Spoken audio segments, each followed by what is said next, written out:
Hey, hello YouTube, and welcome back to my channel. So in the last 4 months, I have purchased 4 different handguns. So I'm doing a little, 4 parts video about each one of these guns. And so this is part 2. Part 1, I have talked about the Sig P365.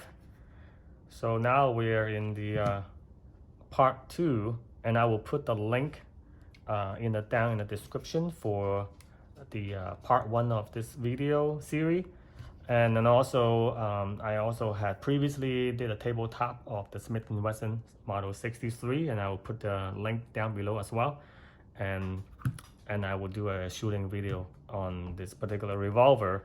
And so today, part 2, we are going to talk about the Smith & Wesson 5906 chamber in 9mm, all stainless steel constructions. So let's get started. Okay, Smith & Wesson 5906.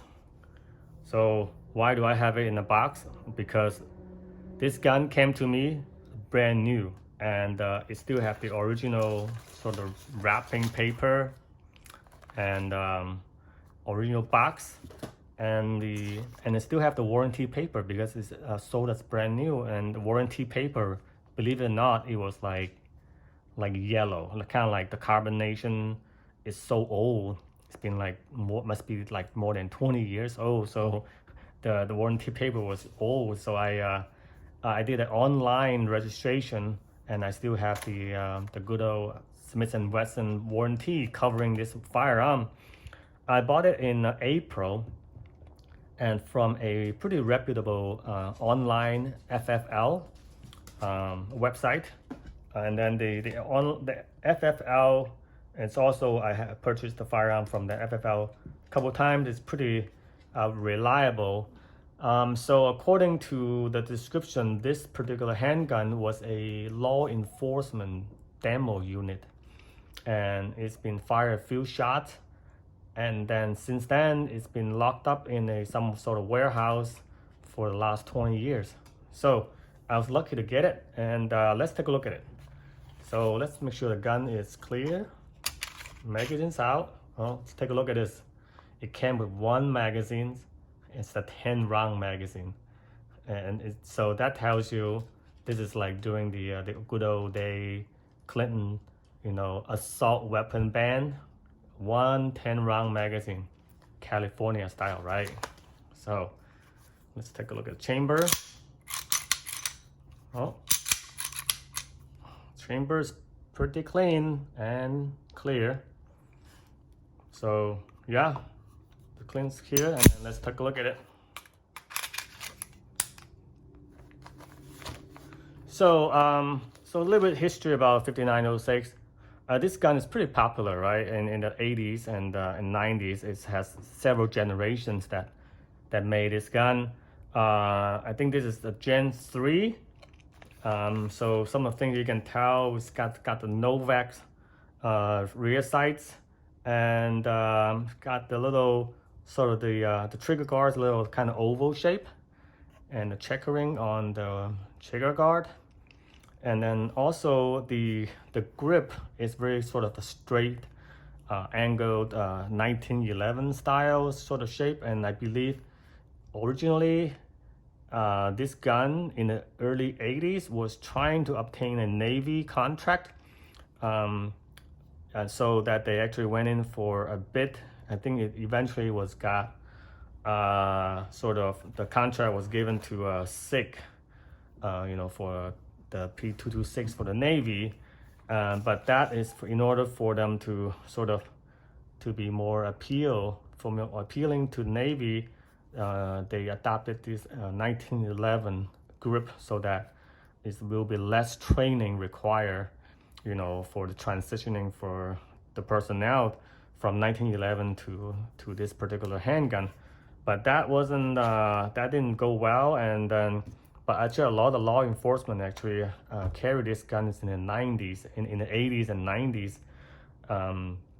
So this particular unit, it has all the sort of the, military law enforcement requirements that I will go into a little bit, and then some of the characteristics of it. So let's start with the magazine, right? So magazines, 10 round magazine, what can I say?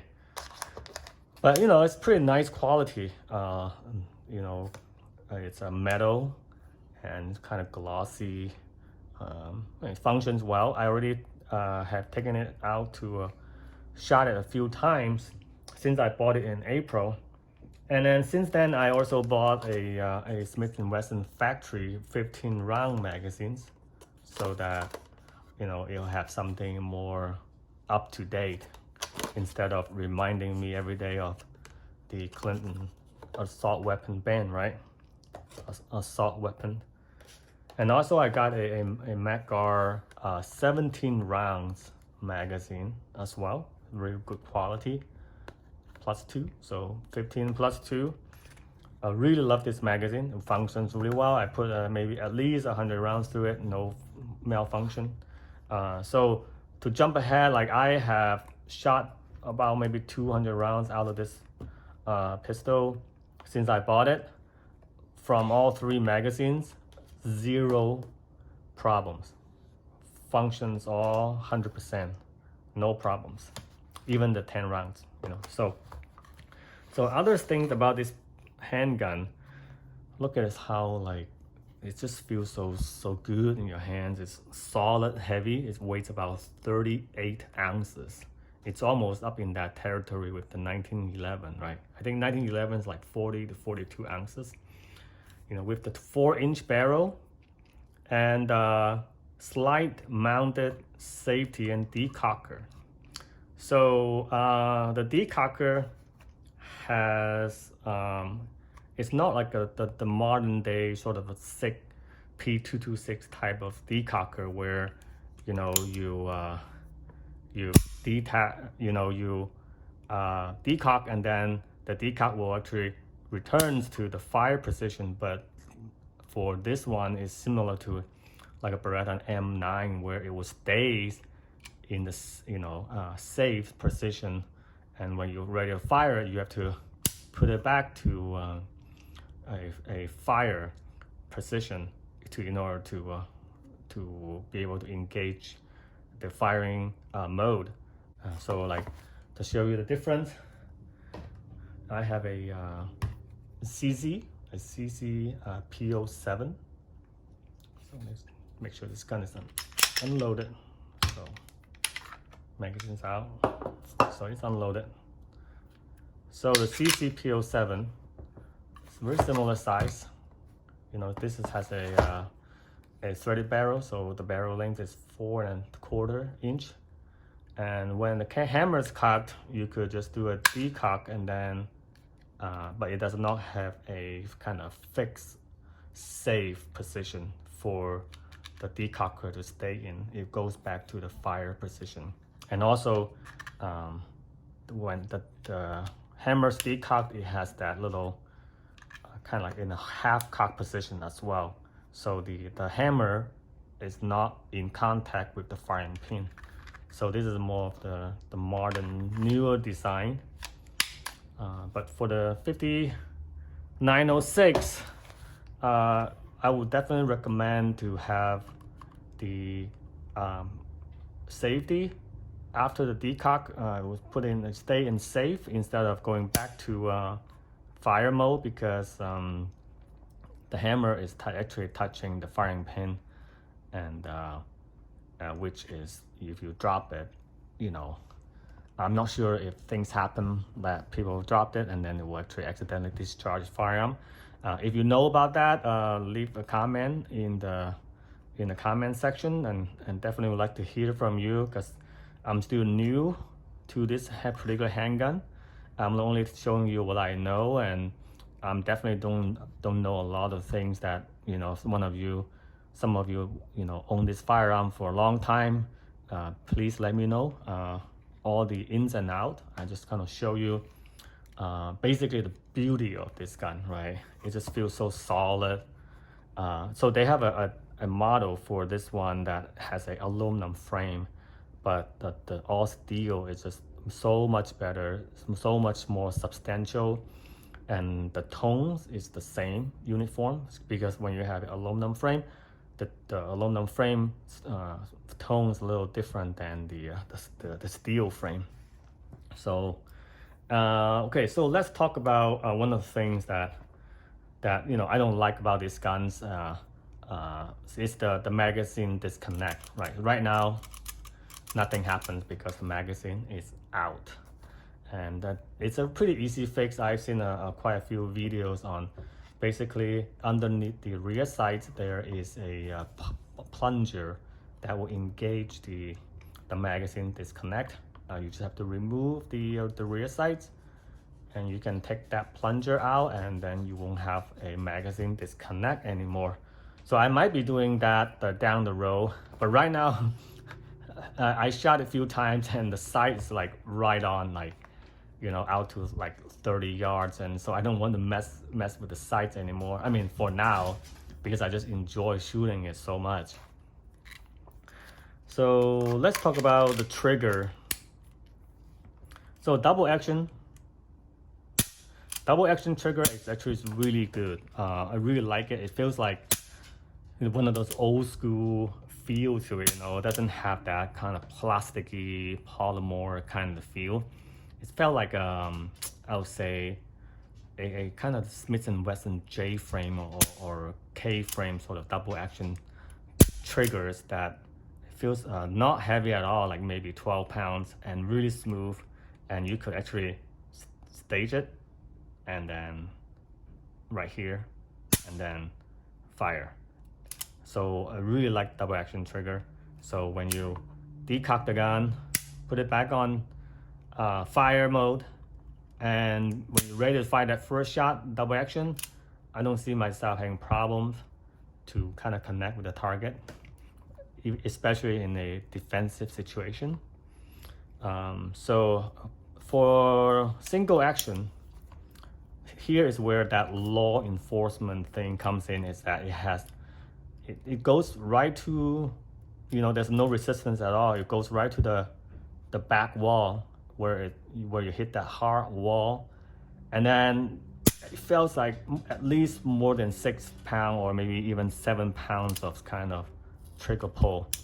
But it breaks clean. It's just that it's just heavy, so you just have to get used to it, right? I mean, it's a heavy gun, heavy trigger. Hey, you know, I'm not complaining. I have some video that I took when I took this gun, go out shooting, and I'll show you. And I didn't do really bad. You know, this gun actually is so heavy. It's almost like it's doing all the work for you. It's just solid, and it soaks in all the recoils, and it's the tech driver. You know, if you you know, train with the trigger, and you can be really accurate with it. And especially like even for people like me, I don't claim to be a good shot. You know, you will see in the following video I miss a lot too. You know, but I just enjoy shooting, and I hope to get better. And but this gun is definitely a good range gun. Well, I emphasize range gun is because I don't intend to be like this gun to be a carry gun or concealed carry. It's good to have it at home, you know, for home defense, you know, with a 17 round magazine, like something like solid. You know, I show my wife how to use it. She enjoys shooting it as well, because it's heavy and it takes up a lot of recoil, and she really enjoyed it, say more than a Glock 19. What else? Let's see. Talk about like carrying it. I have this old school sort of a cloth canvas kind of holster, and it got a sling, so I just kind of, it's for more like a range carry, or in the woods, walking around in the woods, sort of like open carry situation. You know, it's a beautiful gun. I want this gun to have a really comfortable home, right? You know, this is really good holster for it. It's very comfortable to carry with this holster, and it's soft and it's tough. So yeah, I carry this one when I go up to the mountain, like kind of just walk around doing planking, things like that. So that is how I carried it. Okay, so let's take a look at the takedown of this particular pistol. So the takedown is pretty easy. You kind of get it to where this lines up with the magazine release, and you push that pin out, and then you hold it. So, and then this thing, this hammer will drop when you push this out. So it takes out pretty easily, and the recoil spring is not a self-capture spring, so it will separate out from the guide rod. It's kind of really old school stuff. 4-inch barrel. Look at how in good condition this is. Still, I mean, I shot about 150 rounds through it and still looks spanking brand new. Like, really speak of high quality constructions. You know, it's made in the maybe late 90s.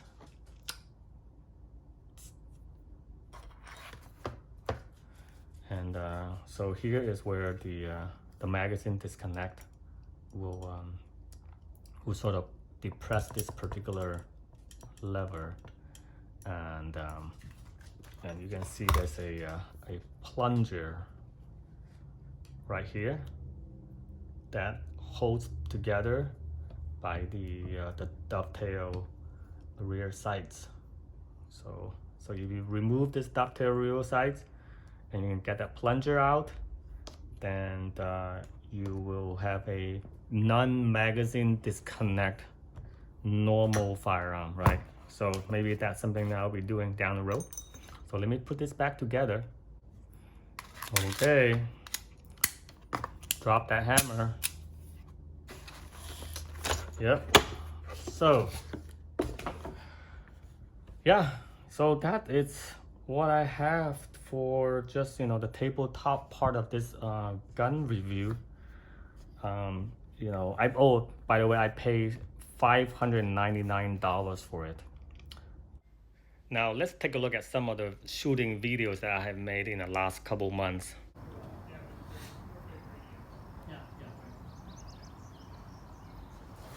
Okay guys, first time being fired in about 20 years, brand new in the box, Smith & Wesson 5906, steel on steel. Let's try it, 10 rounds.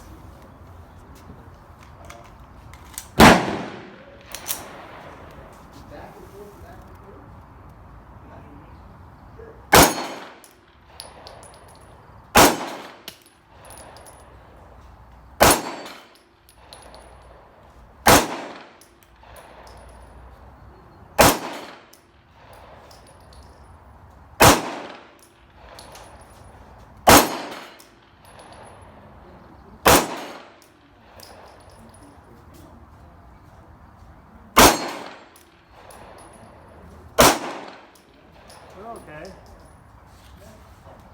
not bad. I like it. Really good shooter. It's more accurate than me, so we'll give it a go again. All right, that wasn't really good, so let me try again.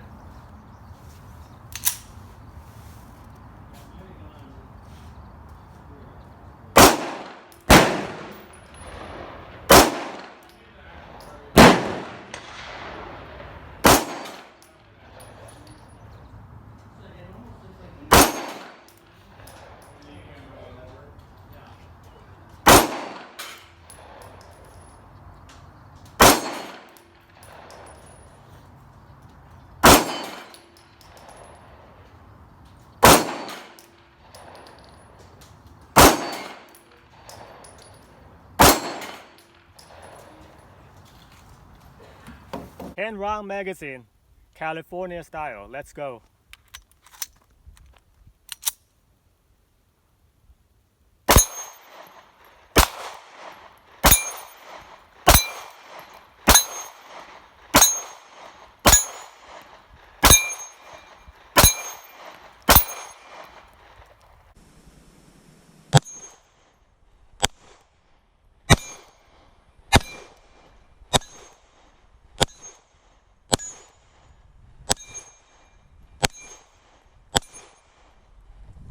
Okay, that wasn't too bad. I missed one shot, so 9 out of 10. This gun's definitely very accurate, very solid, feels awesome. So yeah, I got a target 20 yards, 2 magazines loaded up, 15 rounds. A little more challenging. I don't used to shoot that far, but we'll see what happens. Oops.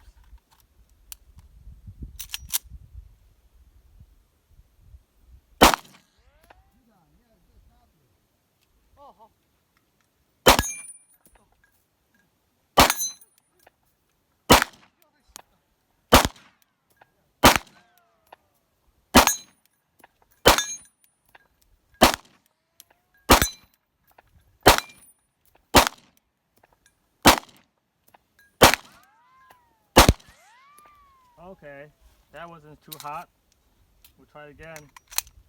15 rounds.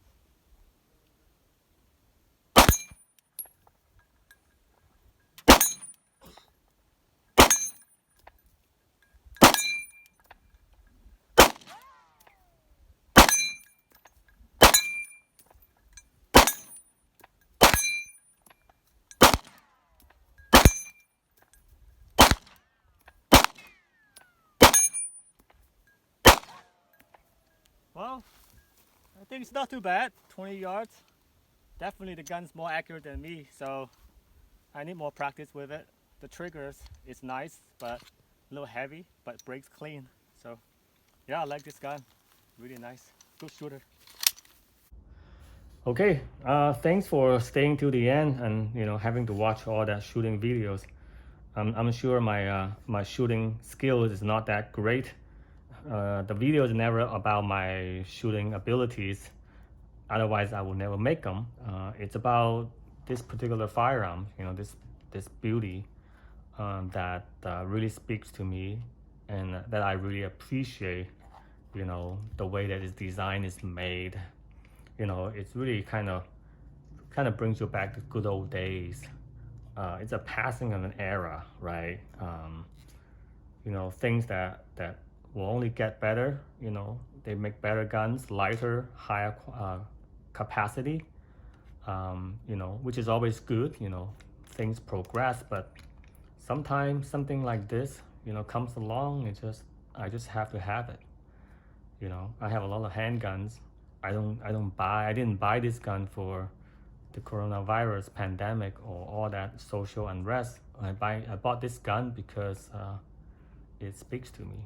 So, well, please stay tuned for the part 3 and part 4 of the 4 guns in 4 months videos. And when I make those videos, I'll put the link down below so you can catch them. So until then, I will see you next time. Please stay healthy, take care of family, and God bless America. Thank you.